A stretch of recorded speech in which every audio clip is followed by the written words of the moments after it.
On November 13, 2022, a date that would forever be etched in the collective memory of a close-knit community. Moscow, Idaho, a seemingly idyllic and peaceful college town, was abruptly and violently shaken from its peaceful routine. The tranquility that had long defined this community was shattered in an instant, replaced by a palpable sense of fear and uncertainty. A call to police, a seemingly routine report about an unconscious person, would soon unravel a scene of unimaginable horror.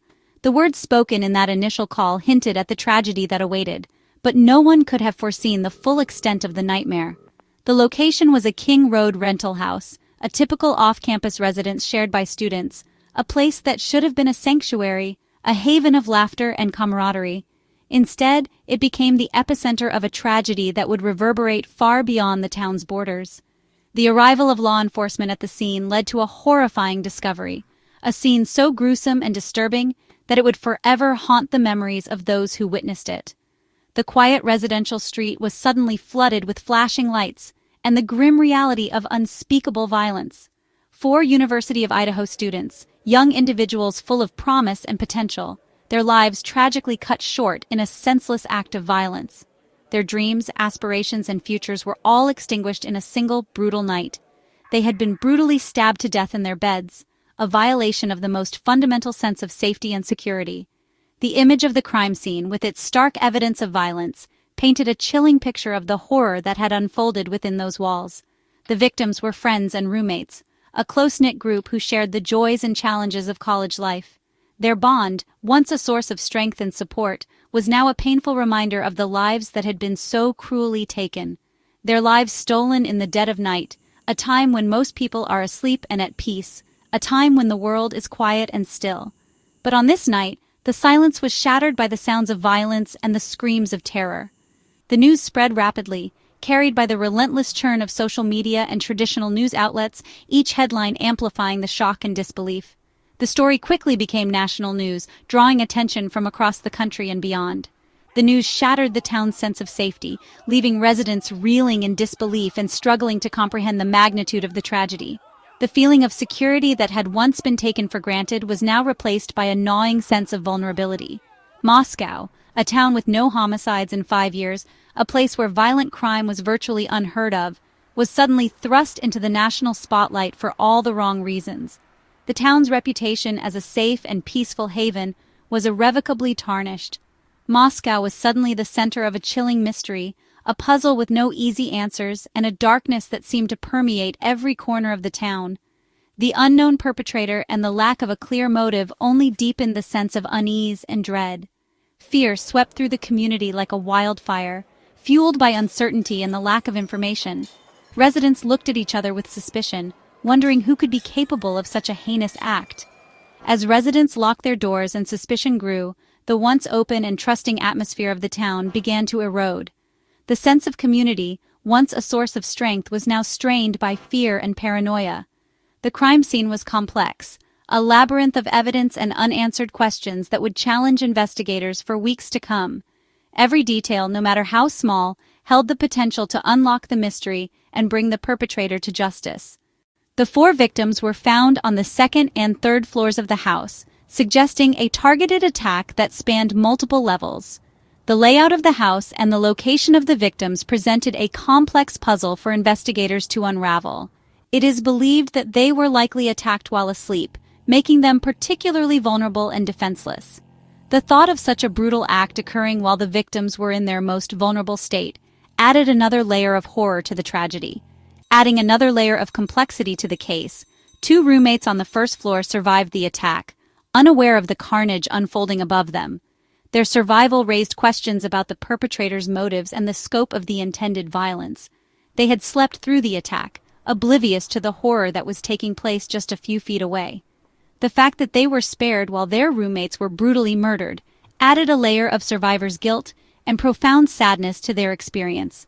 The surviving roommates discovered the scene hours later, a moment that would forever be etched in their memories. The trauma of that discovery would undoubtedly have a lasting impact on their lives. The question of how such violence could happen so quietly, without alerting the other occupants of the house or the neighbors, only deepened the confusion and added to the mystery surrounding the case. The silence surrounding the murders only deepened the confusion, leaving investigators and the community grappling with the unsettling reality that such a horrific act could occur undetected. Local, state, and federal investigators joined forces, pooling their resources and expertise to solve the complex case. The collaboration of multiple law enforcement agencies underscored the seriousness of the crime and the commitment to finding the perpetrator. Law enforcement flooded the town, transforming the once quiet streets into a hub of activity as they worked tirelessly to gather evidence and track down leads. The increased presence of law enforcement served as both a reassurance and a stark reminder of the danger that lurked within the community. They were searching desperately for clues, meticulously combing through the crime scene and surrounding areas in the hopes of finding a piece of evidence that would break the case open. Every discarded item, every stray fiber was scrutinized for its potential to provide a vital clue. The King Road house became a grim landmark, a constant reminder of the tragedy that had befallen the town. The yellow crime scene tape served as a stark barrier, separating the site of the horror from the rest of the community. As the community mourned and held vigils, the pain and grief were palpable. The candlelight vigils provided a space for collective mourning and a demonstration of solidarity in the face of unimaginable loss. With no suspect or motive identified, the investigation remained shrouded in uncertainty, leaving the community on edge and desperate for answers. The lack of information fueled speculation and anxiety, making it difficult for residents to find peace of mind. Anxiety and dread gripped Moscow, casting a dark shadow over the town and its residents. The fear of the unknown loomed large, making it difficult for people to go about their daily lives without a sense of unease. The hunt for answers had only just begun, a long and arduous journey that would test the resilience of the community and the determination of law enforcement. The road to justice would be paved with challenges, but the commitment to finding the truth remained unwavering. The 4 victims were more than just fleeting headlines in a news cycle. They weren't simply names attached to a tragic event. They were beloved children, cherished friends, and dedicated students, each with their own unique dreams and aspirations. Their lives were full of promise, cut short in a way that defies understanding.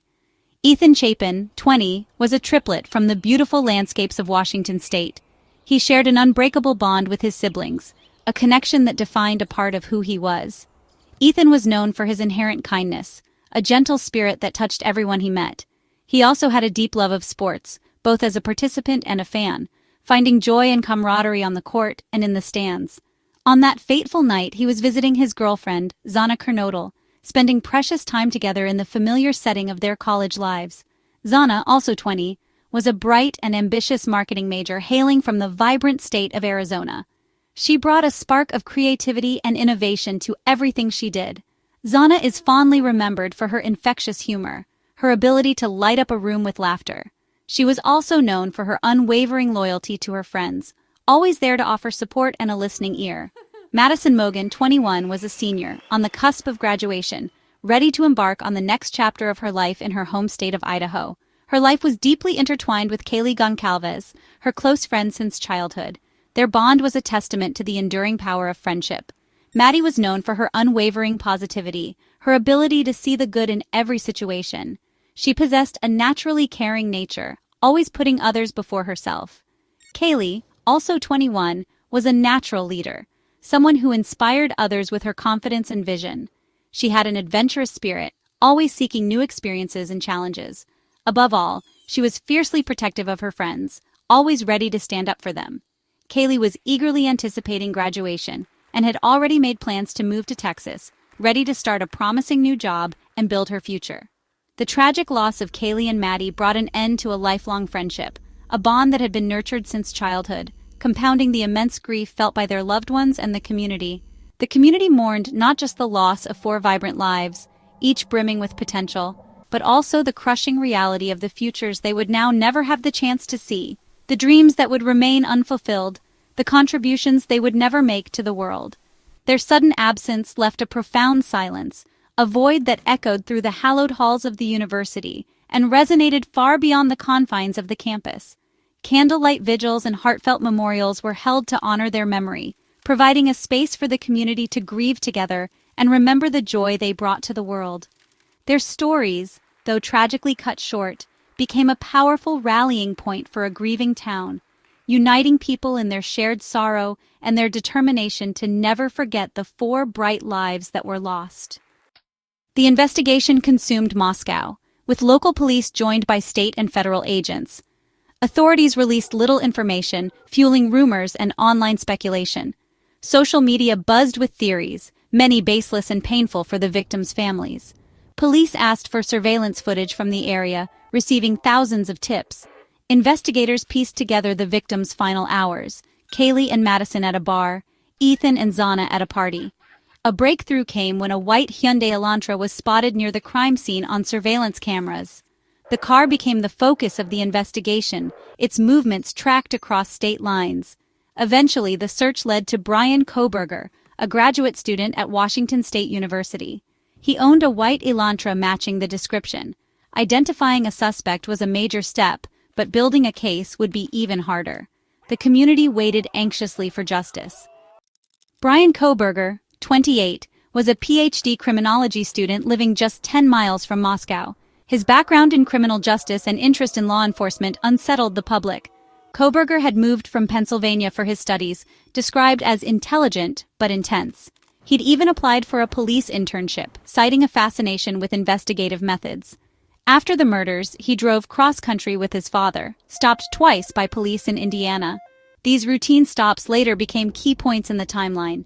In late December, law enforcement arrested Kohberger at his parents' home in Pennsylvania. The news of his arrest sent shockwaves through the nation. The quiet criminology student was now accused of a quadruple murder. Relief swept through Moscow, but the legal battle was just beginning. The community braced for a long road ahead. With Bryan Kohberger now in custody, a palpable sense of relief washed over the investigators and the affected community. The painstaking process of piecing together the events of that horrific night could finally begin in earnest.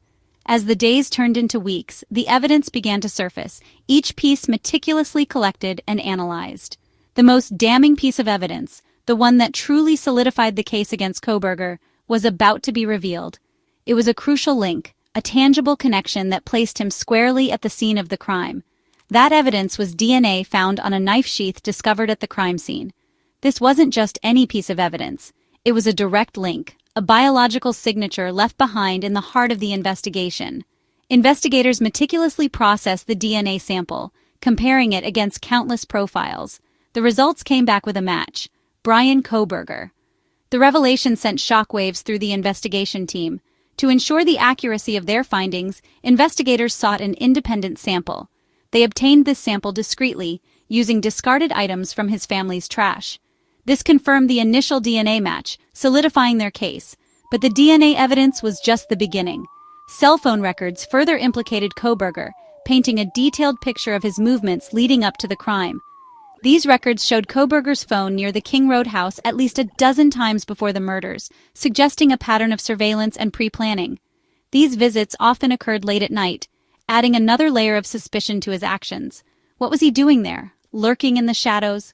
On the night of the attack, the digital trail took an even more peculiar turn. His phone was inexplicably turned off for a crucial 2-hour period, a digital blackout in the timeline of events. This 2-hour gap precisely matched the estimated window of time in which the murders took place, raising serious questions about his whereabouts and intentions. Further corroborating the evidence, surveillance cameras captured images of a white Elantra, a car matching the description of Kohberger's vehicle. These cameras tracked the Elantra leaving the scene shortly after the estimated time of the murders and returning to Pullman later that morning. As the investigation intensified, police executed search warrants on Kohberger's car and apartment, uncovering more potential evidence that could further link him to the crime. The exact nature of this evidence remains under seal, protected from public disclosure to ensure the integrity of the ongoing legal proceedings. The combination of DNA evidence placing him at the scene, digital footprints showing his repeated presence near the victim's home, and surveillance footage tracking his vehicle painted a compelling picture of Kohberger's involvement in the murders. The case against Kohberger was undeniably strong, built upon a foundation of forensic science and digital investigation. But despite the weight of the evidence, the legal process was far from over. The road to justice would be long and arduous. The community watched with bated breath as the evidence mounted, hoping for closure and justice for the victims and their families. The search for answers continued within the confines of the courtroom, where the truth would ultimately be revealed. Kohberger was extradited to Idaho and charged with 4 counts of first-degree murder. He stood silent at arraignment. The judge entered a not guilty plea. The prosecution sought the death penalty, raising the stakes. The defense filed motions to delay the trial and challenge the evidence, citing media coverage and the need for more time. The trial was moved to Boise for fairness. Key rulings allowed crucial witness testimony and defense access to the crime scene before the house was demolished. Both sides prepared for a high-profile trial set for August 2025. Just weeks before trial, the case took a dramatic turn. In June 2025, Kohberger agreed to plead guilty to all 4 murders, avoiding the death penalty. The plea deal brought certainty and spared the families a painful trial. Some families felt relief. Others wanted the case to go to trial and sought the death penalty. In court, Kohberger admitted to entering the King Road house and killing the 4 students. For the first time, the public heard his direct confession. The legal process ended abruptly, but the emotional impact lingered. The community grappled with the sudden resolution. At sentencing, Kohberger received 4 consecutive life sentences without parole.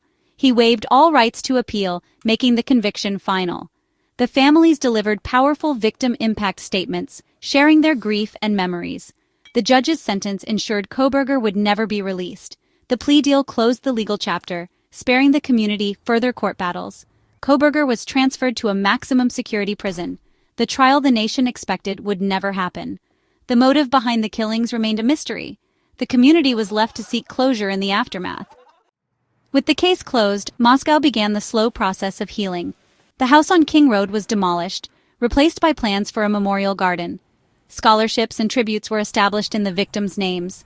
Vigils and memorials brought the community together in shared grief. The tragedy left a permanent mark on the town and university. The plea deal brought justice, but not full closure. The memory of Ethan, Zana, Maddie, and Kaylee lives on. Moscow moves forward, united in remembrance and hope for a safer future.